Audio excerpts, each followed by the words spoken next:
Hey guys, Buckskin Dave here. I'm in the shop today. Beautiful outside. I might go and shoot my 58 here in a minute. What I'm working on this morning is when I got those two buffalo, the front quarter and hind quarter, I skinned off. There was like, well, this much skin left on the bottom of the leg where the hoof, right above the hoof. So I skinned them off and I bought some of this stuff. It's supposed to be pretty good. We're going to know, but anyway, this is like a tanning formula.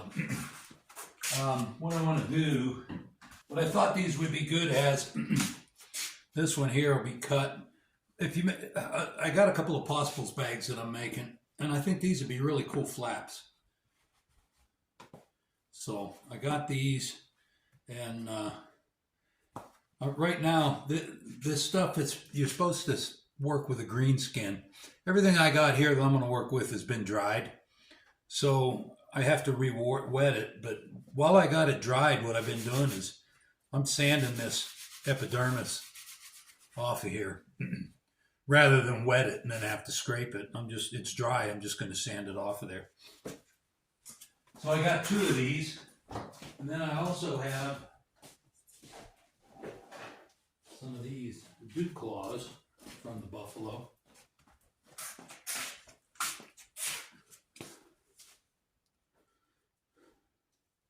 And I'm going to buff them up in a bit. They're kind of like, they almost look like they're made out of the same material as the horns are. So then I'm going to buff them up. And I'll either put them on the side where the straps come into the bag, or I might sew them onto the bottom of the flap. Flap will be gravity closed because it's kind of heavy. And even after I tan it, and buffalo hide is thick. Even after I tan it, I'm sure it'll be pretty thick. So I'm not sure whether I'm going to back it or not, but it'll be a gravity type thing for the possibles bag. Anyway, that's one of the things I'm working on today. I wanted to say, Merry Christmas and all that to all you guys too. Hope you're having a good one. I've finished up getting the house ready for visitors, so I'm just putzing around in the shop now waiting. Sarah's making a ham. So anyway, hopefully you'll be watching this tomorrow and you'll be spending time with your family instead of looking at my ugly mug. But anyway, if you do plan to stick around, grab a cup of coffee, and I was going to shoot my 58 out of the bag a little bit.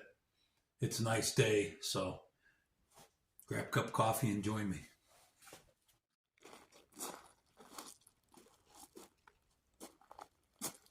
Anyway,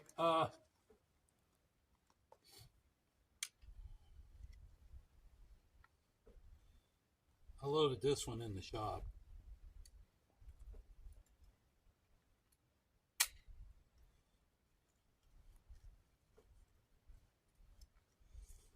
Anyway, loading from the bag isn't like, it's not like real fast unless you set things up a little bit.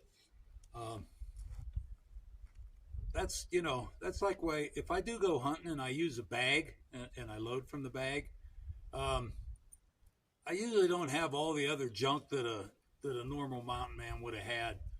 Basically, it's just basics. I got a little bit of stuff to work on the gun, like a nipple wrench and some extra ball and a powder horn. Usually, I'll have a horn if I'm going to work from the bag, but today I'm just using the flask. So.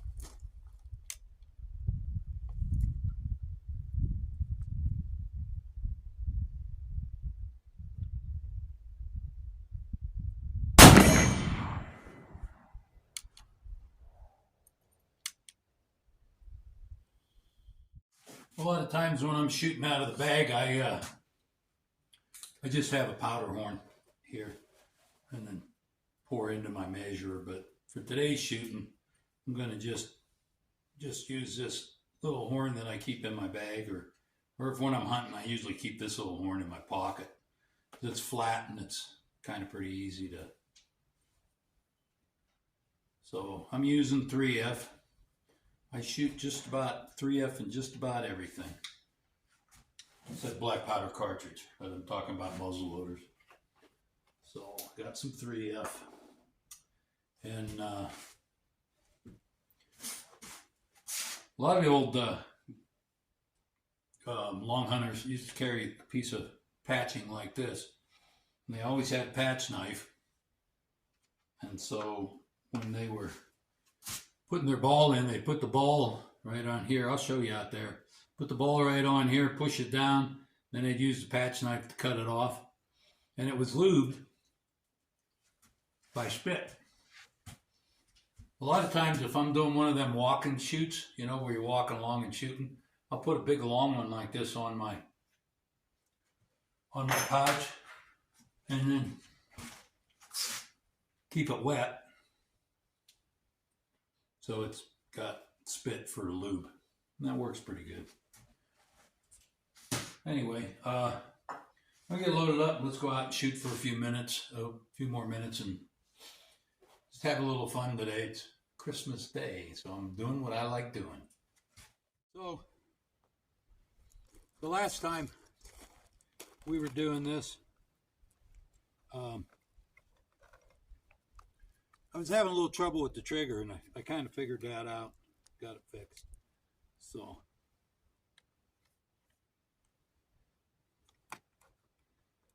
I carry extra ball.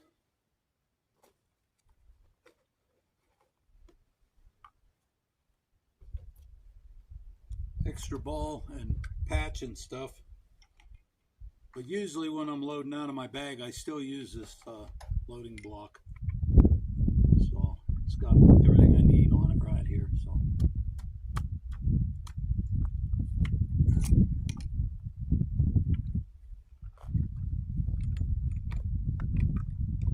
When I build my muzzle loaders, a lot of guys build them in the brasses up here.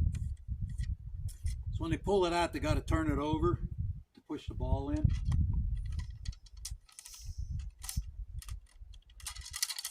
I build them so I can send my little brass tip down into the stock of the gun. So it comes out, goes down, it's out of the barrel, and goes right back in, and it's ready to go. I got my capper here.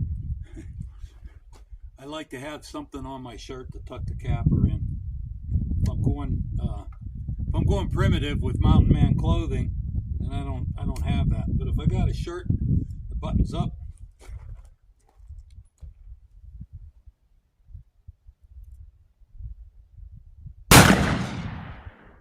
well, it didn't hit the dirt around it.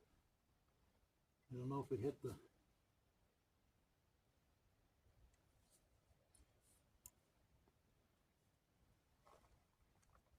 There's no reason not to shoot another shot. Look at this weather, man. December 25th in the mountains of Idaho.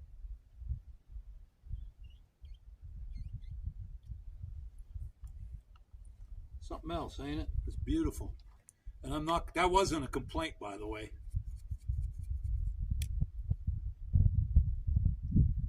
I don't know if I missed that target or not. It's out there a little bit. I didn't hear it ding.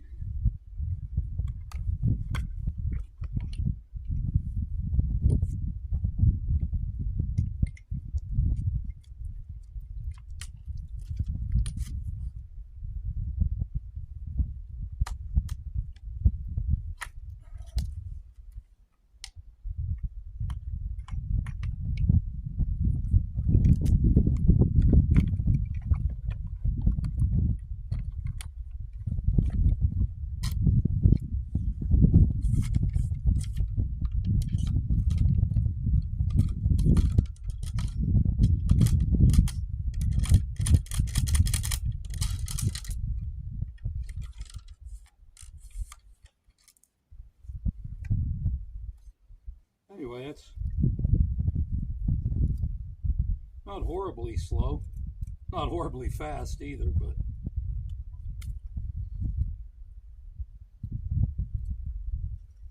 See if I could actually hit it this time.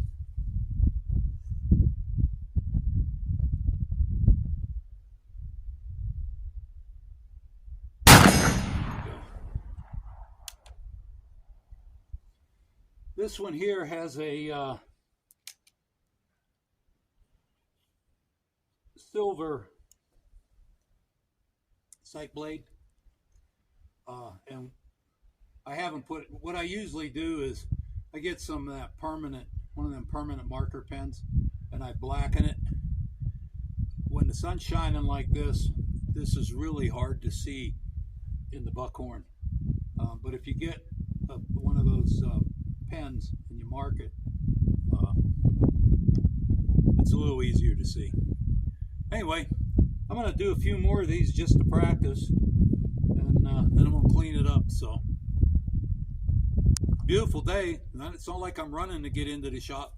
But the next time you see me, we'll be in the shop. So a lot of people use the patch box for patches, but I like keeping a jag in there. Come on now. And it screws in right there. Come on now. This if you ever build a rifle or you get one or you're buying stuff for it, there's two thread pitches for these things. One is I think it's 8, and this one's 10 by 32. So you got to make sure you get the right thread pitch, or you won't be able to screw that into your stick. So anyway, I'm gonna give this thing a wipe, and thanks for joining me. I hope you have a great Christmas and a great New Year's. I'll start making some more videos sometime next week, and we'll go from there. Thanks for stopping in and spending Christmas Day with me for a minute, or tomorrow. That's cool. It's kind of funny with this, doing it on one day and playing it on another. Anyway, I'm Buckskin Dave. Have a great day. Bye-bye.